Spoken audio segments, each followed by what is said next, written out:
என்னோட கசினுக்கு கேரளாவில் ஒரு ஆக்சிடென்ட் நடந்து பிளட்டு தேவை வரும்போது அங்கே வந்து நின்னது கேரளாவில் வந்து நின்னது விஜய் ஃபேன்ஸோட பசங்க வந்து பிளட்டு கொடுக்குறாங்க, கொடுக்கறதுக்கு ஏற்பாடு பண்ணுறாங்க, அரேஞ்ச் பண்ணுறாங்க. அங்கே இங்கே இருந்துன்னு அங்கே ஒரு கூட்டமே வந்துடுச்சு ஃபேன்ஸோட. ஒவ்வொருத்தரும் அழுறாங்க. அவர் ஓத்தில் அவர் வந்து அது சொல்லும்போது அழுறாங்க. அவங்க வந்து ஆரதி எடுக்கிறாங்க, என்ஜாய் பண்ணுறாங்க, டான்ஸ் பண்ணுறாங்க. எல்லாம் அவங்களோட வீட்டுக்குள்ளேயே நடக்கிற விஷயங்கள் சொல்கிறேன். ஏதோ நமக்குள்ளே வந்த ஒரு சக்ஸஸ் மாதிரி. ஏன்னா அந்த அளவுக்கு அவர் மக்கள் மனசில் இன்ஃப்ளூயன்ஸ் அவரோட இன்ஃப்ளூயன்ஸ் அவ்வளோ இருக்குது.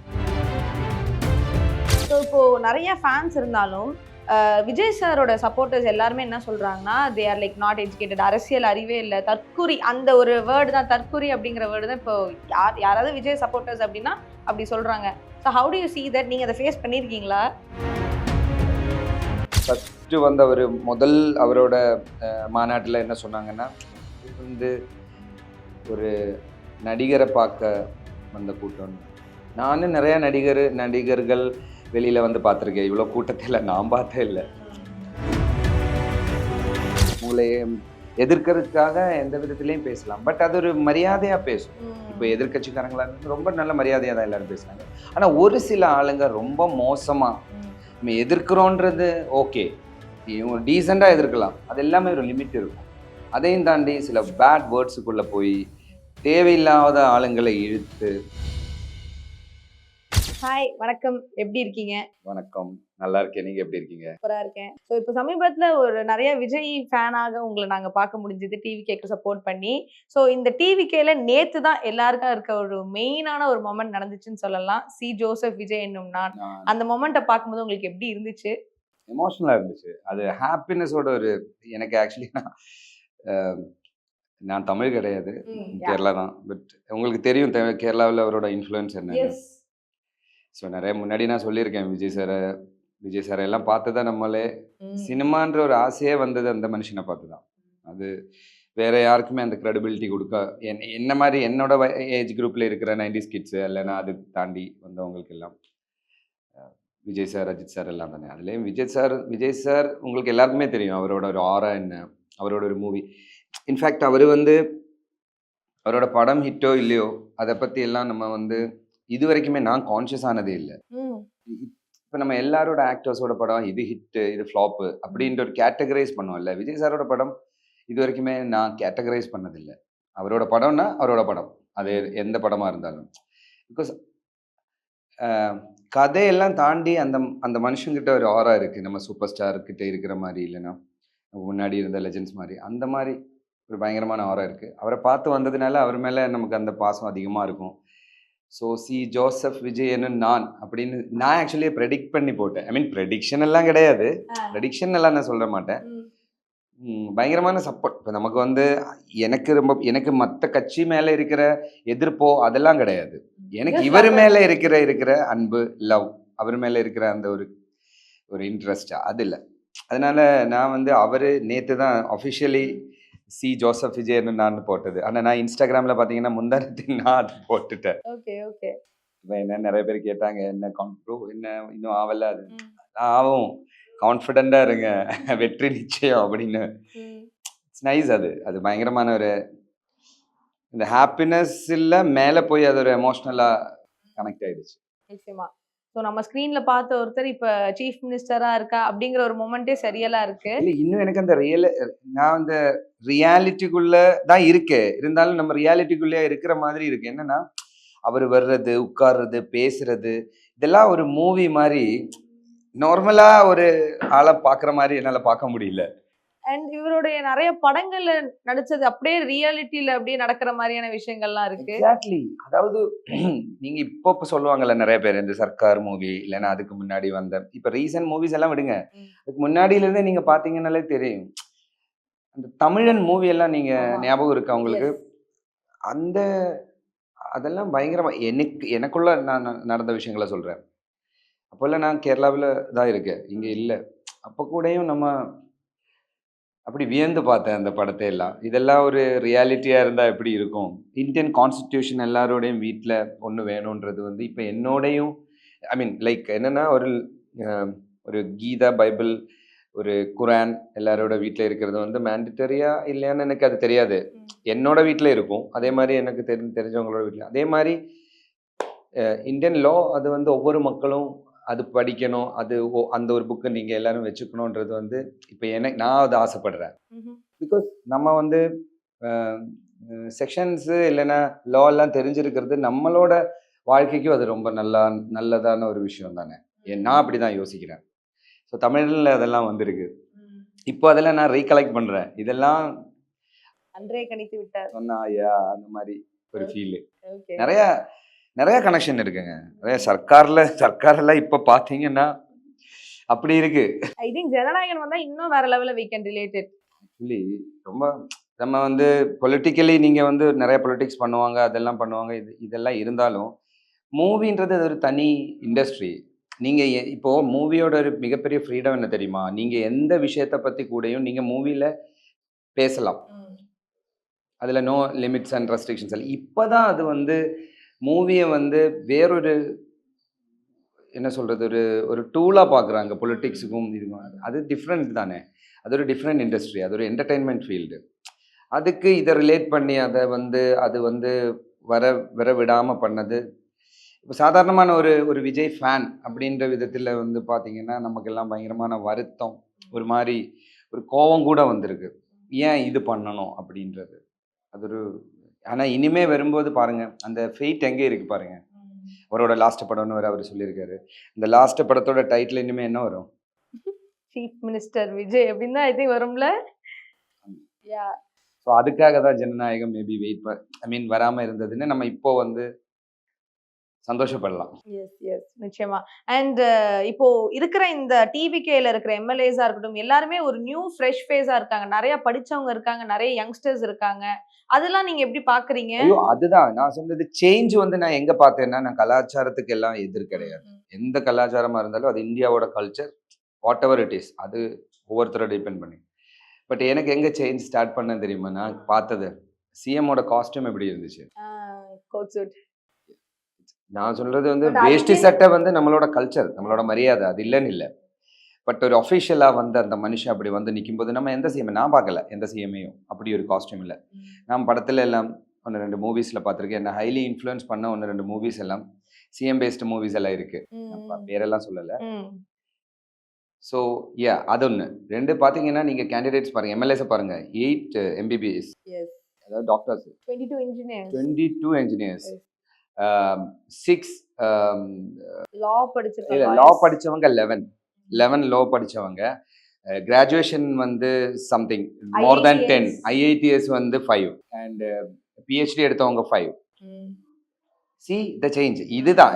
இனிமே நீங்கள் பாருங்கள், நான் வந்து இப்போது நிறைய பேர் எக்ஸ்பீரியன்ஸ் அது இதெல்லாம் பேசுகிறாங்க, அதெல்லாம் வேணும், இல்லைன்னு இல்லை நம்ம.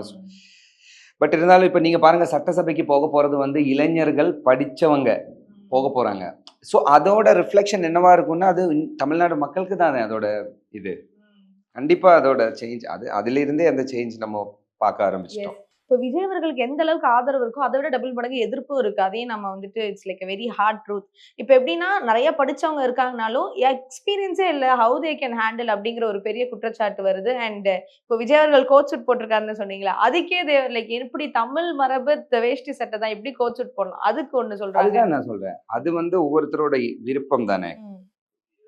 ட்ரெஸ்ஸுன்றது வந்து நம்ம கல்ச்சரோட ட்ரெஸ்ஸு தான் வேஷ்டி சட்டைன்னு சொல்கிறாங்க. அது சொல்லப்படுற விஷயந்தான், நம்ம வருஷமாக நம்ம அது ஃபாலோ பண்ணுற விஷயந்தான். கோட் சூட் ஆக்சுவலி நம்ம கல்ச்சர் இல்லைன்னு சொல்கிறாங்க. பட் கோட் சூட் நம்ம கல்ச்சர் இல்லைன்னு நம்மளால் மொத்தமாக சொல்லவும் முடியுமா? நீங்கள் ஒரு போஸ்ட் கிராஜுவேஷன் ஒரு கிராஜுவேஷன் படித்த ஒரு ஆள் ஒரு வேலைக்கு போகும்போது அஃபிஷியலாக நீங்கள் போகும்போது வேஷ்டி சட்டை போட்டு போகிறது, அப்புறம் ஏன் நீ உங்களை வேஷ்டி சட்டை போட விட மாட்டேங்கிறேன்? ஆஃபீஸில் ஒர்க் பண்ணும்போது எனக்கு பிடிச்ச கம்ஃபர்ட்டை நான் என்ன கேட்டிங்கன்னா வேஷ்டி தான் பெஸ்ட் கம்ஃபர்ட்டு. நல்ல நமக்கு வந்து இப்போ இருக்கிற இந்த கிளைமேட்டுக்கு நம்ம வந்து இவ்வளோ கோட் சூட் எல்லாம் பாருங்கள், இது ஒரு கேரக்டர் தான். ஓகே, இது ஒரு ஃபிக்ஷன்னு சொல்லலாம், மாற்றலாம். பட் நம்ம நிறைய ஆஃபீஷியல்ஸ், நானே கார்பரேட்டில் ஒர்க் பண்ணியிருக்கேன், நானே கோட் போட்டு டை போட்டு தான் ஒர்க் பண்ணியிருக்கேன். எனக்கு அது ரொம்ப எரிச்சலாக இருக்கும். இந்த சூடில் டே என்னடா நீங்களும் அப்படின்னு இருக்கும். அப்புறம் அதெல்லாம் என்ன சொல்கிறது, அதுவும் நீங்கள் எகெயின்ஸ்ட் பண்ணணும்ல. அப்படின்னா இல்லைங்க, இந்தியாவில் வந்து எங்களுக்கு ஒரு கல்ச்சர் இருக்குது, சவுத் சைடில் எங்களுக்கு அந்த கல்ச்சர் இருக்குது. சவுத் சைடில் நாங்கள் எவ்வளோ படிச்சு உங்களுக்கு எங்களோட அறிவு மட்டும்தானே வேணும், காஸ்டியூம் என்ன போட்டாலும் வேலை நல்லா நடக்கணும் அப்படின்னு ஏன் யோசிக்க மாட்டேங்கிறேன். ஸோ அது எல்லாரோட கம்ஃபர்ட் தான், ஃப்ரீடம் ஆஃப் ட்ரெஸ்ஸஸ். அது ஒன்று. இதில் என்ன இருக்குது, இட்ஸ் குட் நோ இல்லையா? இதுக்கு ஒரு டிக்னிட்டி இருக்குது. இல்லைன்னு நம்ம என்னதான் நம்ம ட்ரெஸ் இல்லைன்னு சொன்னாலும் நம்ம அதை அக்செப்ட் பண்ணிட்டுறதுக்கு ஒரு ரீசன், அதில் ஒரு டிக்னிட்டி இருக்குது. அந்த டிக்னிட்டி தானே இதுவும். இதில் என்ன நீங்கள் வந்து எதிர்ப்பு இருக்குங்க. நீங்கள் விஜய் சாரே சொல்லியிருக்கேன், எல்லாருக்குமே நம்மளை பிடிச்சிருக்குன்னு வச்சுக்கோங்களேன், இப்போ வாழ்கிறதுக்கு ஒரு இன்ட்ரெஸ்ட் இருக்காதுன்ற மாதிரி தான். இப்போ எதிர்க்கிறவங்களும் நீங்கள் சொன்ன மாதிரி தான் அவங்க சொல்கிறாங்க. ஒரு எக்ஸ்பீரியன்ஸை பற்றி சொல்கிறாங்கல்ல. பொலிட்டிக்கல் எக்ஸ்பீரியன்ஸ்னால் அது என்னன்னு எனக்கு கொஞ்சம் நீங்கள் சொல்லணும், அப்போ தான் நான் அதை திருப்பி சொல்ல முடியும். ஏன்னா சிஸ்டம் ரன் பண்ணுறது வந்து அட்மினிஸ்ட்ரேஷன். நான் முன்னாடியும் சொல்லியிருக்கேன், அட்மினிஸ்ட்ரேஷன் தான். விஜய் சார் வந்து நீங்கள் உங்களுக்கு எல்லாம் ஞாபகம் இருக்குமா இல்லையான்னு தெரியாது, 2009 அவர் சொன்னார். எல்லாருமே சொல்கிறாங்க விஜய்க்கு என்ன தெரியும் பொலிட்டிக்ஸில், அவர் என்ன பண்ணியிருக்காரு அப்படின்றதெல்லாம் நிறைய பேசியிருக்காங்க. அதெல்லாம் நானும் பார்த்துட்டு தான் இருக்கேன். பண்ணியிருக்கிறதெல்லாம் நம்ம அப்புறம் பேசிக்கலாம். நிறையா பண்ணியிருக்காங்க இல்லையான்றது வந்து பேசுகிறவங்களுக்கும் தெரியும், பேசாதவங்களுக்கும் தெரியும் அது என்ன பண்ணியிருக்க. அதெல்லாம் விட்டுருங்க. அவர் வந்து 2009 அவரோட விஜய் ஃபேன்ஸ் அசோசியேஷனை விஜய் மக்கள் இயக்கம் அப்படின்ற ஒரு விஷயத்துல அவர் மாத்திட்டாங்க. நீங்க அந்த சேஞ்சை நீங்க யாராச்சும் கவனிச்சிருக்கீங்களா? அது ஒரு இதுதான். இன்னைக்கு நான் சொல்லட்டா, நான் கேரளாவில் இருக்கிற ஒரு ஆளு, நான் கேரளாவில் இருந்து வந்த ஒரு ஆளு. இதே நான் ஏன் இவ்வளோ ஸ்ட்ராங்காக சொல்றேன்னா, என்னோட கசினுக்கு கேரளாவில் ஒரு ஆக்சிடென்ட் நடந்து பிளட்டு தேவை வரும்போது ஒரு மோகன்லால் ஃபேன்ஸ், ஒரு மம்முட்டி ஃபேன்ஸ், ஒரு எங்களோட சூப்பர் ஸ்டார்ஸ் தான் அவங்க எல்லாருமே, லெஜெண்ட்ஸ் தான். அவங்கள யாருமே ஒன்றும் இல்லைன்னு சொல்லலை. ஆனால் அவங்களுக்கு எல்லாம் முன்னாடின்னு இல்லை, அவங்களோட ஃபேன்ஸ் அந்த மாதிரி எல்லாம் நான் யாரையுமே பார்க்கல. சர்க்கம்ஸ்டான்ஷியலி அங்கே நான் பார்க்கல. அங்கே வந்து நின்னது, கேரளாவில் வந்து நின்னது விஜய் ஃபேன்ஸோட பசங்க வந்து பிளட்டு கொடுக்கறதுக்கு ஏற்பாடு பண்ணுறாங்க, அரேஞ்ச் பண்ணுறாங்க.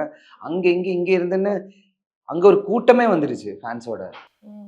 கேரளாவில் பிகாஸ் அது எனக்கு வந்திருக்கு அந்த ஒரு பெனிஃபிட். லைக் என்னோட ஒரு கசினுக்கு அது ஒரு ஃபீல் பண்ணியிருக்கேன் நான். ஸோ அந்த அளவுக்கு ஒரு இன்ஃப்ளூயன்ஸுங்க. நீங்கள் இது இங்கே என்ன, அங்கே நின்னாலே 1 கோடி கிடைக்குங்க ஓட்டு. அப்படிப்பட்ட ஒரு ஒரு ஒரு என்ன சொல்கிறது, அப்படிப்பட்ட ஒரு மனிதன், ஒரு அது ஒரு எல்லாருக்குமே மேபி அது எப்போவுமே எல்லாருக்குமே வராது. எனக்கு தெரியல, நம்ம கிரியேட் பண்ண நினச்சாலும் அது நடக்காது. மக்களோட மனசு அவ்வளோ பெரிய அன்பு கிடைக்கிறதுன்றது நீங்கள் பார்த்தீங்களா? ஃபோட்டோ இப்போ இன்ஸ்டாகிராமில் அதில் இதெல்லாம் பார்த்தீங்கன்னா ஒவ்வொருத்தரும் அழுறாங்க. அவர் ஓத்தில் அவர் வந்து அது சொல்லும்போது அழுறாங்க. அவங்க வந்து ஆரதி எடுக்கிறாங்க, என்ஜாய் பண்ணுறாங்க, டான்ஸ் பண்ணுறாங்க. எல்லாம் அவங்களோட வீட்டுக்குள்ளேயே நடக்கிற விஷயங்கள் சொல்கிறேன். இதோ நமக்குள்ளே வந்து ஒரு சக்ஸஸ் மாதிரி. ஏன்னா அந்த அளவுக்கு அவர் மக்கள் மனசில் இன்ஃப்ளூயன்ஸ், அவரோட இன்ஃப்ளூயன்ஸ் அவ்வளோ இருக்குது. சொன்ன மாதிரி பொலிட்டீஷியன் ஆனதுக்கு அப்புறம் தான் ஒவ்வொருத்தரும் அவரோட வீட்டுக்குள்ள போவேன். நம்ம எல்லாம் வீட்டுக்குள்ள போனதுக்கு அப்புறம் தான் பொலிட்டீஷியனே ஆன மாதிரி அவரே சொல்லியிருக்காரு தலைவர். ஸோ இட்ஸ் ஒரு குட் ஃபீல் அண்ட் ஒரு சேஞ்சுக்காக. அதாவது நான் சேஞ்சுன்னு என்ன நான் யோசிக்கிறேன்னா, நானும் அதுக்கு ஒரு கிளாரிட்டி தரேன். ஏன்னா இதுக்கு முன்னாடி கொடுத்த ஒரு இன்டர்வியூல எனக்கு சில விஷயங்கள்ல கிளாரிட்டி கொடுக்க முடியல. சில விஷயங்கள் நமக்கு அது தெரியும்.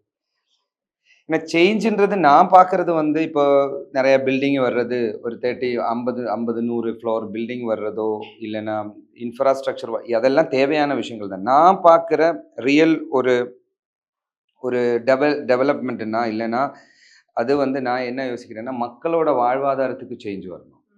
அதுதான் ரியல் யூனோ அப்படி டெவலப்மெண்ட்டுன்னு நான் நம்புகிறேன்.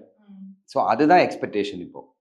அதுதான் எக்ஸ்பெக்டேஷன். மற்றபடி இப்போ சாலைகள், தண்ணீர் பிரச்சனை, இல்லைன்னா என்ன சொல்கிறது, இந்த ரவுடிசம் சொல்லலாம், அது கொஞ்சம் கண்ட்ரோல் பண்ண வேண்டிய சூழ்நிலையில் இப்போ நம்ம இருக்குன்னு எனக்கு தோணுது. அதுவும் ஒன்னொரு விஷயம் இருக்குது. நிறைய விஷயங்களுங்க, நிறையா அப்ளை பண்ணுறதுக்கு நிறையா இருக்குது. நம்மக்கிட்டேயே நம்மளே யோசிக்கிற சில விஷயங்கள் இருக்குது. நம்ம ஏன் இப்போ யோசிக்க ஆரம்பிச்சிட்டேன்னா, இவர் இதெல்லாம் பண்ணுவாருன்ற ஒரு எதிர்பார்ப்பு தான். அந்த எதிர்பார்ப்பு அவர் எக்ஸ்பெக்டேஷனை பூர்த்தி செய்வாரா? அது அவர்கிட்ட தான் கேட்கணும் இல்லையா? இல்லை, நம்ம வந்து இதுதான் இப்போ என்னோட இதே ஒப்பீனியன் தான். ஒவ்வொரு மக்களும் இப்போ ஓட்டு போட்ட ஒவ்வொரு மக்களோடையும் எதிர்பார்ப்பு தான். நமக்கு எதிர்பார்க்க மட்டும்தான் முடியும், கொடுக்க வேண்டியது அவங்க. அது என்னதான் விஜய் சார் பண்ண போறான்றது வந்து நம்ம பார்க்கணும். நிச்சயமா, நிச்சயமா. சோ இப்போ நெறைய ஃபேன்ஸ் இருந்தாலும், விஜய் சாரோட சப்போர்ட்டர்ஸ் எல்லாருமே என்ன சொல்றாங்கன்னா, they are like not educated. அரசியல் அறிவே இல்ல. தற்குறி அந்த ஒரு வேர்ட் தான் தற்குறி அப்படிங்கிற வேர்ட் தான் இப்போ யாராவது விஜய் சப்போர்ட்டர்ஸ் அப்படின்னா அப்படி சொல்றாங்க. So have do you see that? நீங்க அத ஃபேஸ் பண்ணியிருக்கீங்களா? நான் என்ன சொல்றதுக்கு நம்ம வந்து ஆ, இப்போ அ எனக்கு தனிப்பட்ட முறையில அதெல்லாம் பாதிக்கப்பட்டதில்ல. நான் அந்த தற்கொலை விஷயத்துல. பட் என்னன்னா, நான் என்ன யோசிக்கிறேன், விஜய் சாருக்கு இவ்ளோ ஓட்டு அதிகமா கிடைக்கிறதுக்கு ரீசனே அந்த ஒரு பிரச்சனை உருவாக்குனதுனால தான் போல. ம். ஏன்னா நீங்க படிச்சவங்க. ம். படிச்சவங்க இளைஞர்கள தற்குறின்னு சொல்றாங்க. இளைஞர்கள் நெனச்சா என்ன வேணா நடக்கும்ன்றது வந்து நம்ம எல்லாருமே பல இடத்துல பல கண்ட்ரீஸ்ல நம்ம பார்த்துருக்கோம். என்னென்ன நடக்கும்னு. நீங்க சில விஷயங்கள ரீகலெக்ட் பண்ணா உங்களுக்கு தெரியும். சில சர்க்காரே வேனிஷ் பண்ணியிருக்காங்க இளைஞர்கள். ஸோ அந்த அளவுக்கு இளைஞர்கள் கையில தானே எல்லாருமே அதானே சொல்றாங்க. இளைஞர்கள் கையில தான் கண்ட்ரின்னு சொல்றாங்க. அந்த இளைஞர்கள தான் அது யாரு சொன்னேன்? நான் சொன்னது ஆப்போசிட் ஆளுங்க சொன்னேன்னு நான் சொல்ல மாட்டேன். அது எங்க இருந்து உருவானதுன்னு எனக்கு தெரியல. பட் அது உருவானது விஜய் சாருக்கு ஓட்டு கிடைக்கிறதுக்கு இன்னும் அது ஒரு பூஸ்டப் தான் தவிர வேற எதுவுமே எனக்கு தெரிஞ்சு அதனால எந்த பாதிப்பும் யாருக்குமே கிடையாது. லாஸ் தேர் லாஸ். இப்போ என்ன ஆச்சு? ஆக்ஷன் சொல்லியிருக்காங்க தற்குறின்றது வந்து ம். யாரு? அப்படின்றது இல்லையா? ம். நீங்க சொல்லப்பட்டது யார? ஆனா இப்போ என்ன நடந்திருக்குன்றது வந்து ஆக்ஷன்ஸ்ல தெரிஞ்சிருச்சு. ம். It's good thing. ஓகே. எல்லாமே நடக்குங்க. பொலிடிக்ஸ் தானே. உங்கள நம்ம உங்கள எதிர்க்கிறதுக்காக எந்த விதத்திலயும் பேசலாம். பட் அது ஒரு மரியாதையா பேசணும். இப்போ ம். எதிர்க்கட்சிக்காரங்களா இருந்தா ரொம்ப நல்ல மரியாதையா தான் எல்லாரும் பேசுனாங்க. ஆனா ஒரு சில ஆளுங்க ரொம்ப மோசமா ம். நம்ம எதிர்க்கிறோன்றது ஓகே. நீங்க டீசென்ட்டா எதிர்க்கலாம். உங்களோட கொள்கைகள் சொல்லலாம். பர்சனலா போய் எக்ஸ்பீரியன்ஸ பத்தி பேசி நீங்க பேசலாம். இல்ல நீங்க சினிமான ஆக்டர்ன்னு சொல்லி வேணும்னா நீங்க அது பண்ணலாம். அது எல்லாமே ஒரு லிமிட் இருக்கும். அதையும் தாண்டி சில பேட் வேர்ட்ஸ்க்குள்ள போய் ம். தேவையில்லாத ஆளுங்கள இழுத்து, ஒரு மாதிரி திருப்பி உங்க உ உ டாக்ஸிக்கா ஆ இருக்கிறது. ரொம்ப டாக்ஸிக்கா பண்ண சில விஷயங்கள் அது எல்லாமே சேர்ந்து இவருக்கு அந்த அளவுக்கு ஆதரவு கிடைச்சதுக்கு ரீசன் இந்த எதிர்ப்புகள் தான் நெறைய அப்படின்னு. ஹேட்ரடும் சேர்ந்து தான். அதுதான். ஆஃப் கோர்ஸ்ங்க. ஏங்க நம்ம நார்மல் காமன் பீப்பிளுக்கு யோசிச்சு பார்க்கலாம்ல. மக்கள வந்து ரொம்ப அ ஒரு என்ன சொல்றது? ப்ரொவோக் பண்ணி விட்டுட்டாங்க. ம். என்ன நடக்க போகுது? ஐ மீன் கூட்டம் ஓட் ஆகுமா? இதெல்லாம் கேட்டு மக்கள ப்ரொவோக் பண்ணிட்டாங்க. அதுதான் எஸ். விஷயம். ஸோ ஃபர்ஸ்ட்டு கூட்டம் ஓட்டா மாறுமான்னு கேட்டாங்க. அதுக்கப்புறம் ஓட்டெல்லாம் அதெல்லாம் சும்மா பெர்சன்டேஜ் அதிகமாச்சுன்னா, இதுக்கும் அதுக்கும் சம்மந்தம் இல்லன்னாங்க. அப்பதான் தற்குறி வந்தது. அந்த மாரி. இப்ப அதுக்கப்புறம் வந்துட்டாங்கன்னோனே, ஏங்க இப்போ வந்து ஒரு யூ நோ தட் அந்த ஒரு ஃபேமஸ் கோட் பார்த்தீங்களா? If you want to destroy the nation, destroy the youth மைண்ட்ன்ற ஒரு ஆ பயங்கரமான ஒரு கோட் போட்டு எல்லா எதிர்க்கட்சிக்காரங்களும் பேசிட்டு இருந்தாங்க. பேசிட்டு இருந்தேன். That's what. அதான் நானும் சொல்லிட்டு இருக்கேன். நீங்க வேற எந்த விதத்திலயா இருந்தா கூடயும் அவங்களுக்கு எதிர்ப்புகள் வரணும். எதிர்ப்புகள் வராம இருக்க முடியாது. இப்போ ஃபர்ஸ்ட்டு வந்த ஒரு முதல் அவரோட மாநாட்டுல என்ன சொன்னாங்கன்னா, அது வந்து ஒரு நடிகர பாக்க ம். வந்த கூட்டம்ன்னு. நானும் நெறைய நடிகர்கள் வெளியில வந்து பார்த்துருக்கேன். இவ்ளோ கூட்டத்தில நான் பார்த்தே இல்ல. ம். இப்போ ஒரு வெறும் நடிகனா மட்டும் இல்லாம, தமிழ்நாடோட ஒரு எதிர்பார்ப்பா மாறிடுச்சு விஜய் சார். ம். அவரோட பேச்சிலயும், அவரோட ஆக்ஷன்ஸ்லயும் முன்னாடியிலிருந்து அது இருந்திருக்கு. ம். அவர் எப்பவுமே அவரோட இன்டர்வியூஸ் எல்லாம் நான் ஃபாலோ பண்ணும்போதெல்லாம் மக்களுக்காக ஏதாவது ஒண்ணு பண்ணணும் அப்படின்றது ஒரு அவர் எல்லாத்துலயும் அது ஒரு கான்ஷியஸா இருந்தத பத்தி எனக்கு நம்ம அவர பார்த்து இன்டர்வியூலயா இருந்தாலும், அவரோட மத்த அவுட் ஆஃப் த சினிமா நம்ம கேள்விப்பட்டிருக்கோம். நெறைய தெரியும். அந்த மாரி கேள்விப்பட்டிருக்கோம். ஸோ அந்த அந்த எதிர்பார்ப்பு தான் மக்களுக்கும் இருந்துச்சு. பின்ன கண்டிப்பா ஒரு சேஞ்ச் வந்து ஆஃப் கோர்ஸ் எல்லா மக்களும் யோசிப்பாங்க. சேஞ்சுன்றது. அந்த சேஞ்ச் தான் இது. ஓகே. கிரேட். அண்ட் ஆல்சோ இப்போ விஜய் அவர்களுடைய ஃபர்ஸ்ட் ஸ்பீச்சே கஜானாவே காலி பண்ணிட்டாங்க. எல்லாத்தையும் எடுத்தோனே நான் நாளைக்கே next white paper I'm going to present it. எல்லாமே டிரான்ஸ்பரன்ட் கவர்மெண்ட்டா இருக்க போகுது அப்படின்னு சொன்னாங்க. ஸோ அது சொன்ன உடனே ஸ்டாலின் அவர்கள் பயங்கரமா எதிர்ப்பு தெரிவிச்சாரு. எடுத்த உடனே இப்படி சொல்லாதீங்க. நாங்க வந்துட்டு குடுத்திருக்க இத வச்சு தான் நாங்க பண்ணியிருக்கோம் அப்படின்னு. How do you see this? Political game இப்போ கொஞ்சம் இன்னும் ரொம்ப இன்ட்ரஸ்டிங் ஆக ஆரம்பிக்குது. ஆமா. இது வந்து கரெக்ட்டான ரேஷியோ எனக்கு தெரியாது. ஏதோ 4000 லட்சம் கோடி. ஏதோ 4,00,000 10 கோடி. சாரி. லட்சம் கோடி கிட்ட அதான் இருக்கு. 4,00,000 கோடி வரைக்கும் தான் இருந்திருக்கு. ஆ. முன்னாடி இருந்த ஆட்சிக்கு முன்னாடி வரைக்கும் அதுதான் சொல்லப்பட்டது கேள்விப்பட்டது தான் நான். இது இப்ப நான் சொல்லப் போறது கேள்விப்பட்டது. அது எவ்வளோ தெரியல எனக்கு எக்ஸாக்ட்லி. அதாவது 80 வருஷ எக்ஸ்பீரியன்ஸ்ல வந்து மொத்த தமிழ்நாடோட கடனும் வந்து 4,00,000 கோடி தான் இருந்துச்சு. இப்போ 9 எவ்வளோ 9 to 10 lakhs 9 to 10 லேக்ஸ் கோடி crore. அதாவது லேக்ஸ், குரோர்ஸ் வந்து 9,00,000 கோடி வந்து ஆயிருக்குன்னா, அப்போது அஃப்கோர்ஸ் அது வந்து அப்படி தானே எனக்கும் தோணும். இப்போ ஸ்டாலின் சார் சொல்கிறத பற்றி நான் வந்து பேசுகிறதுக்கு ஆள் கிடையாது. ஏன்னா நமக்கு வெளியில இருந்து பேசுகிறதுக்கு ஒரு ஒரு அளவு இருக்குது. அவர் வந்து முன்னாள் சிஎம். அவர் ஒரு விஷயம் சொல்கிறதா இருந்தால் அது என்ன ரீசன் அது பார்க்கணும் நம்ம இல்லையா? பட் ஜென்ரலி மக்களுக்கு என்ன தெரிய வருது, 4,00,000 கோடியிலிருந்து 9,00,000 கோடினா அதிகமாக தான் ஆயிருக்கு தவிர, உங்களுக்கு என்ன அந்த மாதிரி ஒரு உங்களுக்கு அந்த அளவுக்கு அந்த 4,00,000 கோடி இல்லைன்னா 5,00,000 கோடி திருப்பி இந்த 4 வருஷத்துல 5 வருஷத்துல அதிகமாயிருக்குன்னா அதுக்கு தகுந்த மாதிரி என்ன டெவலப்மெண்ட்ஸ், அதாவது டெவலப்மெண்ட்ஸ்னு நான் முன்னாடி உங்ககிட்ட சொன்னது மாதிரி மக்களோட வாழ்வாதாரத்துல என்ன மாற்றங்கள் வந்திருக்கு கடந்த 100 வருஷமா இல்லைன்னா 50 வருஷமா 80 வருஷமா எடுக்கட்டும், இண்டிபெண்டன்ஸுக்கு அப்புறம் இருக்கிறத எடுத்தாலும் இன்ன வரைக்குமே ஏற்றங்கள் தான் தவிர இறங்குனது இல்லை ஒண்ணுமே. விலைவாசியா இருந்தாலும் மக்களோட மற்ற எல்லா எக்ஸ்பென்சஸும் நீங்க பாருங்க, எதுவுமே ஏறுது அப்படின்றத தவிர இறங்கலை. ஸோ இவர் இப்போ இது வந்து என்ன பண்ண போறாங்கன்றது தான் அப்போ ஒரு ஒரு பெரிய விஷயம். அப்போ இத்தனை வருஷம் பண்ணும்போது அந்த கடன், அதான் ஸ்டேட்டை ரன் பண்ணுறதுக்கு நமக்கு கடன் வந்துடும். அது நம்ம ஒன்றும் பண்ண முடியாது. நம்ம அந்த அளவுக்கு வெல்த்தான ஒரு ஸ்டேட்டோ கண்ட்ரியோ எனக்கு தெரிஞ்சு கிடையாது இல்லையா? பொட்டன்ஷியல் இருக்குது, இந்தியாவுக்கு நிறையா பொட்டன்ஷியல் இருக்குது. பட் அந்த பொட்டன்ஷியல் நம்மளால் யூஸ் பண்ண முடியாது. பிகாஸ் இங்கே நிறையா நடக்கிற பொலிட்டிக்ஸை பற்றி உங்களுக்கு எல்லாருக்குமே, நம்ம மக்களுக்கு எல்லாருக்குமே தெரியும். நேஷனல் லெவலில் நடக்கிறதா இருந்தாலும் ஸ்டேட் லெவலில் நடக்கிறதா, அது எல்லா இடத்துலையும் அந்த பொட்டன்ஷியல் இருந்தாலும் நம்மளால் பண்ண முடியல. நிறைய சூழ்நிலைகள் நம்மளால் ஒரு விஷயம் புதுசாக நம்மளுக்கு ஒரு பிஸ்னஸ் பண்ண ஆரம்பிச்சிட்டேன்னா 1000 பிரச்சனைகள் உங்களுக்கு வருது. உங்கள் கையில் ஒரு இன்வெஸ்ட்மெண்ட் பண்ணி ஒரு சின்ன பிஸ்னஸ் பண்ணலாம், நம்ம அதிலேருந்து ஏதாவது பண்ணலான்னா 1000 பிரச்சனைகள் உங்களை இது பண்ண வராங்க. பிஸ்னஸை எல்லாம் கவர்மெண்ட் சப்போர்ட் தான் பண்ணணும். நீங்கள் யோசிச்சு பாருங்கள், நீங்கள் ஒரு பிஸ்னஸ் ஸ்டார்ட் பண்ணுற, ஒரு ப்ராடக்ட் விற்கிறது இல்லைன்னா வேற ஏதோ பிஸ்னஸ் இருக்கட்டும், இதோட டாக்ஸ் யாருக்கு போய் சேருது? கவர்மெண்ட்டுக்கு தான். ஸோ இது கவர்மெண்ட்ல இருக்கிற ஆஃபீஷியல்ஸே 1000 பிரச்சனைகள் உங்களுக்கு கொடுக்க ஆரம்பிக்கும் போது இன்னும் பிரச்சனையாகுமே இல்லையா? அப்போ கவர்மெண்டோ ஸ்டேட்டோட டெவலப்மெண்ட்டையோ பற்றி இல்லை நீங்கள் யோசிக்கிறது இல்லையா? நான் சொன்னேன் முன்னாடி இருந்த கட்சியை சொல்லலை, அது நான் தெளிவாக சொல்கிறேன். இது வரைக்கும் நடந்த விஷயங்களுக்கு பற்றி நான் ஆல் ஓவர் ஒரு சர்வே சொல்கிறேன். அதை பற்றி தான் சொல்கிறேன். நான் இது கேரளாவிலேயே நடக்கிற பொலிட்டிக்ஸ் தான் இதை இப்போ நான் சொல்கிறது. இதுதான் கேரளாவிலேயே நடக்குது, இதுதான் தமிழ்நாட்டிலேயே நடக்குது, இது வரைக்கும் இதுதான் ஆந்திராவிலே நடந்துட்டு இருக்கிறது மாதிரி தோணுது, இல்லைன்னா கேள்விப்படுது இல்லையா? இது யாருமே அது அது அந்த விஷயங்கள் எல்லாம் மாறணுங்க. அந்த அந்த இதெல்லாம் மாறணும். மாறி வந்து ஒரு நல்ல இங்கே என்ன பண்ண முடியும், அவரால் என்ன பண்ண முடியும், ஒரு கரெக்டாக நமக்கு நம்மளோட கவர்மெண்ட்டுக்கு நம்ம மக்கள் அடைக்கிற வரிப்பணம் கரெக்டாக நமக்காக யூஸ் பண்ண ஆரம்பிச்சிட்டேன்னா மேபி இதில் மாற்றங்கள் வரும். அதே மாதிரி இன்னொன்று சொல்லணும், அந்த சொன்னாங்க நம்மக்கிட்ட இவ்வளோ கடன் இருக்குது, இது அஃப்கோர்ஸ் 80 வருஷமா இல்லைன்னா 50 வருஷமா மற்ற பயங்கரமான நம்ம இப்போ சோ கோல்டு எக்ஸ்பீரியன்ஸ்டு பொலிட்டிஷியன்ஸோ இல்லை பொலிட்டிக்கல் பார்ட்டி பண்ணிட்டு சரி பண்ண முடியாத ஒரு ஸ்டேட். விஜய் சார் வந்து 6 மாதத்துலேயோ 5 வருஷத்துலையோ ஒன்றுமே பண்ண முடியாது. முதல்ல ஸ்டடி பண்ணணும் அவர் இல்லையா? அவர் ஸ்டடி பண்ணிவிட்டு அவர் அதுக்கப்புறம் என்ன பண்ணலாம் அப்படின்றத அவர் யோசித்து தான் முடிவெடுக்க முடியும். அதுக்கு அவருக்கு டைம் கொடுத்து தான் நம்ம ஆகணும். எடுத்தோம் கவுத்தோம் நல்லா ஒன்றும் பண்ண முடியாது, யாராலையும் பண்ண. அவருமே டைம் கேட்டிருக்காரு.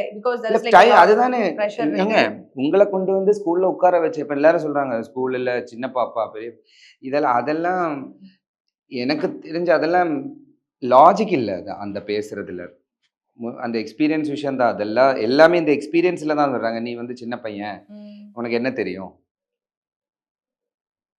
ஏன் கத்துக்க கூடாதா, கத்துக்க முடியாதா? என்னோட கேள்வி அதான்.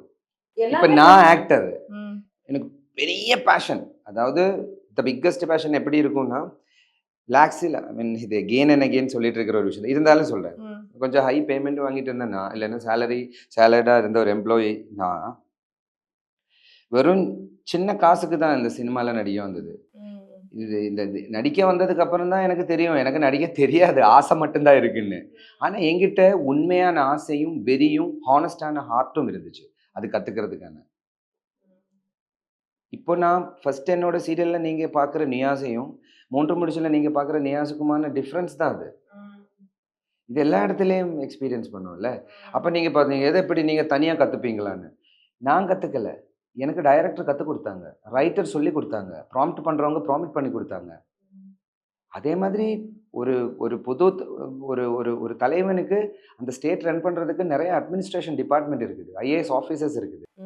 அவர் அங்கே உட்கார்ந்து அவருக்கு அது கற்றுக்கிறதுக்கான டைம் கொடுக்கணும். எப்படியெல்லாம் என்னென்ன முடிவெடுக்கணுன்றது அவருக்குள்ளே இல்லாமல் இருக்குமா? எல்லா மனுஷனுக்குள்ளேயும் ஒரு பொலிட்டிக்ஸ் இருக்குது, ஒரு பொலிட்டிக்கல் வியூ இருக்குது, ஒரு பொலிட்டிக்கல் சப்போர்ட் இருக்குது. நிறைய பேர் வந்து கொஞ்சம் வருஷத்துக்கு முன்னாடி வரைக்கும் வெளியில் சொல்லாமல் இருந்தேன். ஓட்டு போட்டியான்னு வீட்டுக்குள்ளே இருக்கிற என் அம்மா கிட்ட கேட்டாலே சொல்ல மாட்டேன். அம்மாக்கு அப்பாக்கு எல்லாம் யாருக்கு ஓட்டு போடுறேன்னு தெரியும். நான் சொல்கிறேன், ஜென்ரலாக சொல்கிறேன். அதுவே சொல்ல மாட்டேன். எனக்கு உனக்கு என்ன அப்படின்னு கேட்பேன். ஸோ இதுதான் நான் சொல்கிறேன். அப்போ அந்த மாதிரி ஒரு இது இருக்கும்போது ஸோ இங்கே வந்துட்டு ஒருத்தர் வராருன்னா அவருக்கு எக்ஸ்பீரியன்ஸ் பண்ணுறதுக்கு டைம் கொடுக்கணும். இவ்வளவுதான். அப்ப நீங்க எக்ஸ்பீரியன்ஸை பத்தி எக்ஸ்பீரியன்ஸ் ஆனவங்களே ஃபர்ஸ்ட் டைம் ஃப்ரெஷராக தானே உள்ள வந்திருப்பாங்க ஸ்டார்டிங்ல. எல்லாத்துக்குமே ஒரு ஆரம்பம்னு ஒன்று இருக்கு இல்லையா? அவ்வளவுதான் நான் சொல்ல வரேன். நிச்சயமா, நிச்சயமா. பின்ன அவங்க கேட்குற எக்ஸ்பீரியன்ஸ் இருக்கு. ஒரு ஸ்டேட்டை ரன் பண்றதுக்கு நிறைய இந்த எக்ஸ்பீரியன்ஸ் எல்லாம் தேவை. பட் அந்த எக்ஸ்பீரியன்ஸ் எல்லாம் இனிமே அவரு அது சரி பண்ணுவார். அது அவருக்கு வந்துடும்.